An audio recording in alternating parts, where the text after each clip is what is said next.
versus o outro lado, que é o ficar das baladas. Que o ficar nas baladas também não tem sexualidade.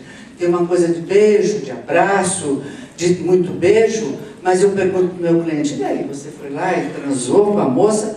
Ah, não, eu estava satisfeito, eu me masturbo, é muito melhor do que estar transando com ela, que demora para ter orgasmo, que enche o saco, que pergunta se eu amo ela, se eu não amo ela, eu não quero mais isso. Muitos casais jovens que se masturbam, mas não transam. Então a falta que está na classe média de sexualidade, aí você fala assim: poxa, mas você tem só 10 anos, 5 anos de casado, onde está a sexualidade? A sexualidade se transformou, claro, em sociedade de consumo. Eu prefiro ter uma bolsa Chanel do que transar com meu marido. A sociedade se transformou numa coisa super importante. Aonde está a sexualidade nesse momento na vida se esses casais não transam? Se só se masturbam e não transam? E muitos que eu tenho clientes se masturbam ao lado da mulher na hora que a mulher está dormindo. A sexualidade foi para as cucuias, como diz o outro. Onde ela está? Onde vocês acham? Além da sociedade de consumo, que todo mundo sabe, além da internet, que muitos homens e mulheres procuram na internet, aonde? Onde vocês acham? Que não precisa dividir, porque tem preguiça de dividir. Né? A questão é que as pessoas estão exaustas, não estão? Chega o final de semana, o que as pessoas querem? Dormir, assistir televisão, tomar um whisky para relaxar, porque a semana foi um trampo daqueles. Mas a sexualidade hoje em dia está no trabalho.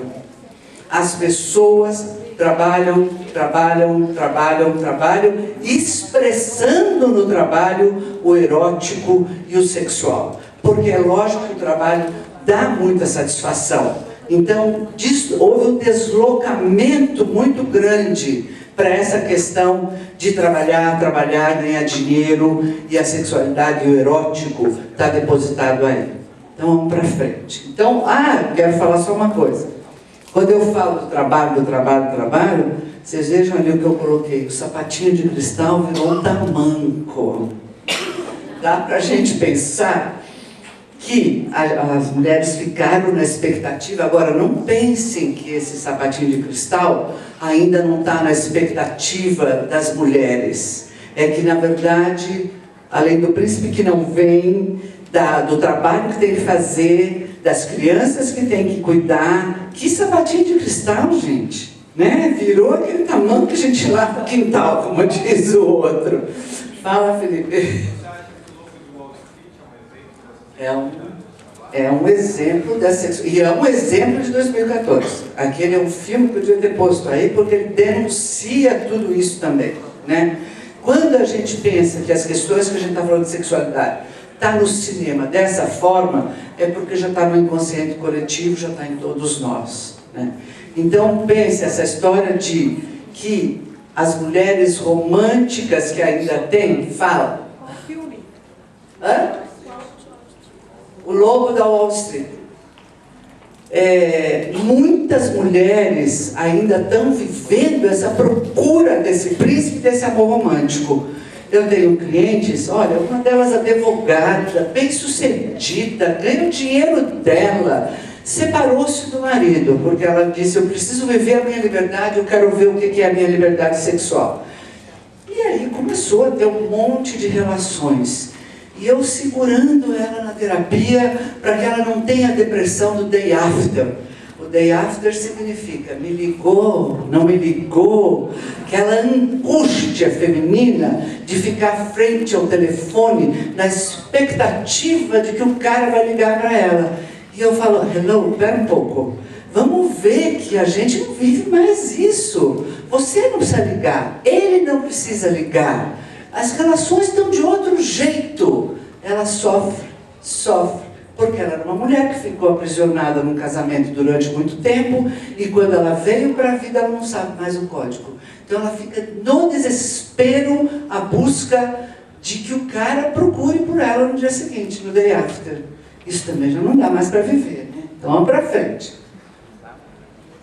Olha, veja veja aí, toda vez que a gente pensa na posse do outro, de que eu possuo o outro, eu tenho uma doença, tenho uma idealização, controles impossíveis de se gerenciar nesta relação da monogamia, se você me trai ou não me trai, é impossível de gerenciar.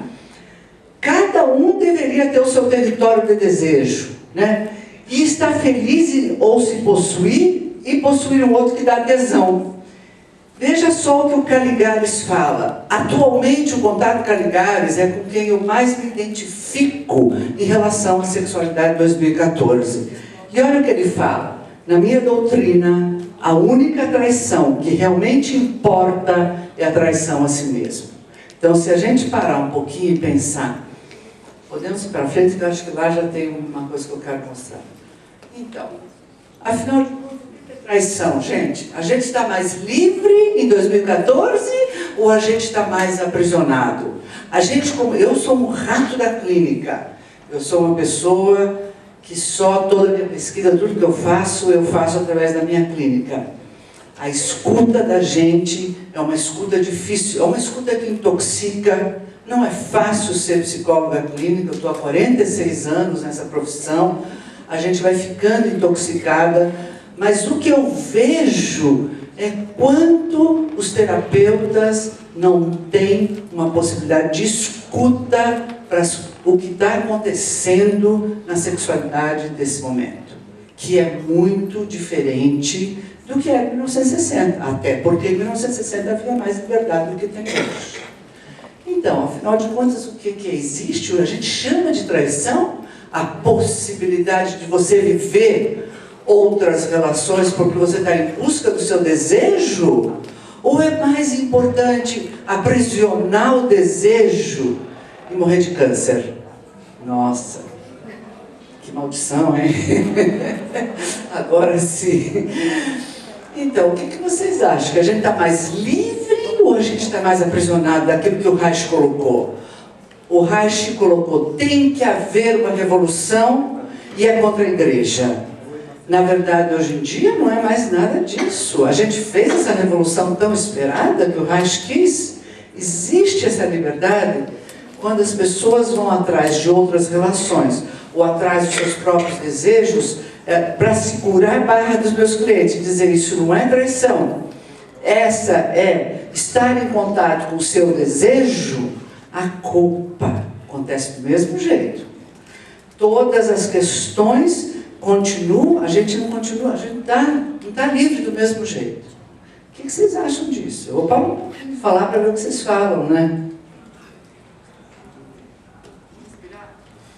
Respirar. Sente nesse momento se você está sentado legal em cima da tua pelvis. Você tem consciência de que você tem pelvis? Você está consciente nesse momento que você tem pelvis? Ou a gente até esquece dela depois da dor na coluna, porque sentou na coluna e não sentou na pelvis, né? Então, o que vocês acham? Tem traição? Nós estamos mais livres? Como é que é? É o que fala o Caligares. É o que ele acabou de falar. O difícil é a gente segurar os nossos clientes a pensarem nisso, a se livrarem da culpa. Porque, na verdade, o terapeuta fala imediatamente, nossa, você não pode. Nossa, isso não devia acontecer na tua vida. E o que pensa o seu marido? E o que pensa isso? Você trouxe uma coisa interessante que é entre sensualidade e sexualidade, né? A gente vive a sensualidade, todo mundo se veste sensual, a mídia está aí para te trazer a sensualidade, tudo está acontecendo em relação à sensualidade, mas na verdade o que eu estou trazendo é uma questão da sexualidade, né? É para a gente pensar essa diferença, que é a posse, né, da monogamia, que é toda essa questão aí. Se a gente fosse em Freud, então, a gente iria ver que isso de colocar traição já é colocar um nome moral, né? Que é só a posse. O que dá tesão é possuir o outro. Mas não é o sexo que é importante. Não. E além de que o sexo não está importante na vida hoje. Né? O sexo, a maioria dos casais estão vivendo em comum acordo sem sexualidade. E quando você pergunta assim, mas quem foi deixando de procurar o outro para transar? Ah, não sei. Foi dando assim cansaço, foi dando um desespero, e aí a gente foi parando, dormimos de conchinha, é muito gostoso. Isso na minha época, na leitura primeira de Reich, era um sacrilégio, né? Olha, gente...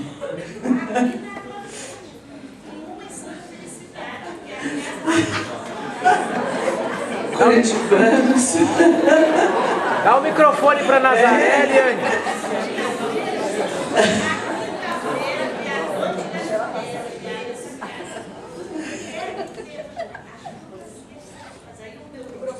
Microfone para Nazaré, Eliane. Vai lá, Nazaré. Aí eu perguntei pro meu amigo, meu professor, moça, mas será que vai muita gente lá na casa da fulana? Ele disse, as fantasias sexuais, Nazaré. Olha, é o cachorro que sumiu da casa de uma colega, foi encontrar lá na casa da... Porque ele trocou pelo cachorro dele, sabe, com uma transada lá. Então veja.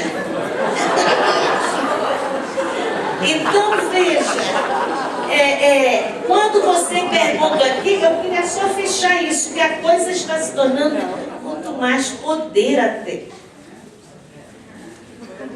Mas trouxe também, né, que é política. É isso. É isso que eu falei. É a questão do trabalho. Eu sou rapidinho porque eu tenho que trabalhar. O trabalho traz essa satisfação, entendeu? Você entendi o que você falou também. Acho que talvez São Paulo as pessoas são mais metidas ainda no trabalho, né? Como erótico. Como a possibilidade de um descarga, de um escape. Fala, Fernando.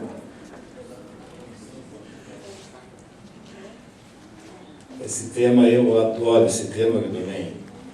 Tentei fazer um monte de curso de sexualidade, mas é impressionante. Vai falar, é jardim da infância. É impossível se falar de sexualidade. Então, somos reichianos. Bom, não é à toa que Reich foi perseguido, porque cada vez que ele falava uma coisa dessa, dançava. Porque a sexualidade tem a ver com a nossa liberdade. E Freud já sofreu muito com essa história, porque ele lançou a teoria da sedução na psicanálise, que poucos psicanalistas conhecem. E aí ele lançou assim, usamos nossos filhos para preencher as nossas necessidades. Então seduzimos os filhos para que eles preencham os nossos vazios. Quando Freud lançou isso, quase que ele foi escorraçado até pela própria dos membros da psicanálise. Isso quer dizer que nós prejudicamos os filhos? Ele rapidinho recuou, porque viu que ia destruir a psicanálise, o instituto que ele estava montando. E aí o que ele substituiu? Não é bem assim. Aí ele inventou o complexo de Édipo. E aí, se vocês entenderem, vocês vão ver assim, então não são os pais que prejudicam os filhos, são os filhos que querem matar os pais para ocupar o lugar deles. Então quem é que é o perverso agora? O adulto ou a criança? Não, a culpa é da criança. E aí é muito interessante porque eu vejo essa traição. Quando eu tenho uma sexualidade livre, estou traindo o poder o poder da minha mãe sobre a minha sexualidade. Se eu tiver uma sexualidade livre, estou traindo o amor da minha mãe. E para existir para minha mãe, eu tive que dar minha sexualidade para ela. Então eu vou buscar no mundo lá fora alguém que faça papel da minha mãe. Eu jogo a sexualidade, mas no fundo eu quero a conchinha. Eu quero um carinho. Porque eu não tive na minha mãe. A sexualidade é uma forma de você... Vem a função da sexualidade. A sexualidade é para criar vínculo com a pessoa que você ama no mundo adulto. E aí a gente joga a sexualidade na mão de crianças que vão brincando. Perdem o poder da sexualidade. E depois não sabem nem o que fazer com isso. São crianças brincando com faca. E se machucam e se arrebentam. E eu vejo essas pessoas se arrebentando na vida. Porque a sexualidade é uma forma de amor adulto. Fica assim, sexo ou amor? Sexo é amor adulto. E para criar vínculo com alguém, você transa com essa pessoa. E quanto mais você transa, mais você toca na alma dessa pessoa. A questão é que o sexo é para profundidade. Nós estamos usando o sexo para superficialidade. Por quê? Porque somos fiéis à doença dos nossos pais, que não tiveram a sexualidade adulta e foram buscar em nós essa sexualidade infantil. Por quê? Porque os filhos nunca vão me abandonar. E capturam.